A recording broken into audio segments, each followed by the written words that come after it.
ನೀವು ಹೇಳ್ತಿರೋದು ಅಕ್ಷಯ ಸಮೃದ್ಧಿಯನ್ನ ಬೇರೆ ಗೊಬ್ಬರಗಳಿಗಿಂತ ವಿಭಿನ್ನ ಅಂತ ಹೇಳ್ತಿದ್ದೀರಾ. ಚೆನ್ನಾಗಿದೆ. ಮತ್ತೆ ಯಾವ ತಿಂಗಳಲ್ಲಿ ಇದನ್ನ ಹಾಕ್ಬೇಕು ಸರ್? ಅಡಿಕೆ ಸರ್ ಗರ್ಭಧಾರಣೆ ಆಗೋದು ಅಕ್ಟೋಬರ್ ನವೆಂಬರ್ ತಿಂಗಳು. ಈಗ ಅಡಿಕೆ ಗರ್ಭಧಾರಣೆ ಆಗೋದು ಅಕ್ಟೋಬರ್ ನವೆಂಬರ್. ಜನವರಿಯಲ್ಲಿ ಹಿಂಗಾಯಿ ಫುಲ್ ಗರ್ಭ ಆಗುತ್ತೆ. ಜನವರಿ ಫುಲ್ ಹಿಂಗಾರು ಕಮೆನ್ಸ್ ಆಗುತ್ತೆ.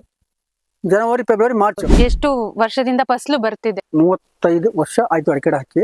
35 ವರ್ಷ ಹಾಕಿ ನಂತರವಾಗಿ 5 ವರ್ಷಕ್ಕೆ ಅಡಿಕೆ ಮರ ಫಸಲು ಬರುತ್ತೆ. ನಮ್ಮ ಅಕ್ಷಯ ಸಮೃದ್ಧಿನ ನೀವು ತಗೊಂಡಿದ್ ಯಾವಾಗ, ಯೂಸ್ ಮಾಡಿದ್ ಯಾವಾಗ ಸರ್? 3 ತಿಂಗಳಾಯ್ತು ತಗೊಂಡು. 3 ತಿಂಗಳಾಯ್ತು ತಗೊಂಡು.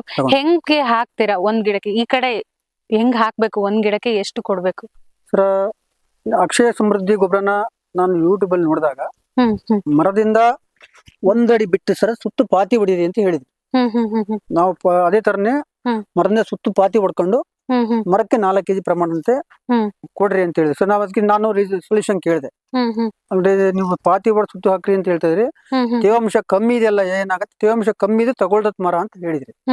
ಹೌದು, ಅದೇ ತರ ನಾವೇನ್ ಮಾಡಿದ್ವಿ, ನೀವು ಆ ಟೈಮಲ್ಲಿ ಗೊಬ್ಬರ ಕೊಟ್ರಿ, ಅದೇ ಪಾತಿ ಹೊಡೆದು ನಾವೇನ್ ಮಾಡಿ ಸುತ್ತು ಗೊಬ್ಬರ ಕೊಟ್ಟಿದೀವಿ. ನಮಗೆ ಮುಂಚೆ ಈ ರಾಸಾಯನಿಕ ಗೊಬ್ಬರ ಕೊಡೋಕ್ಕಿಂತ ಮುಂಚೆ ಈ ಗೊಬ್ಬರ ಕೊಟ್ಟ ಅದಕ್ಕೂ ಇದಕ್ಕೂ ರೀಸನ್ ನೋಡ್ತಾ ಇದ್ರೆ ಮರ ಇಂಪ್ರೂವ್ಮೆಂಟ್ಸ್ ಚೆನ್ನಾಗಿದೆ.